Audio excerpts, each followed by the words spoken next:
I have a tip for you for those who are going to be freeze drying soups, especially soups that have lots of meat and chunks of vegetables in them.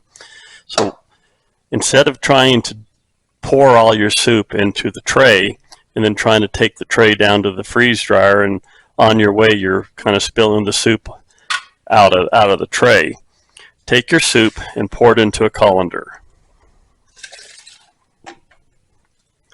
And then separate all the solids from the liquid.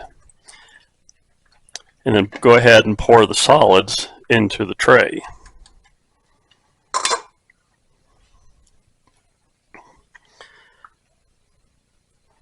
And divide the solids and put the solids on each side of the tray. So you're going to leave a path down the sides, down the middle of the tray, just like so. Now take this and put this in your freeze dryer, or if you pre-freeze your food, put this in your freezer. Then take your liquids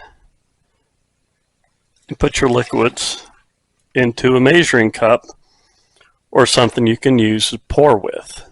Go ahead and just pull your tray just a little bit out and pour your broth right down the center. And you can go ahead and backfill the tray without any problem.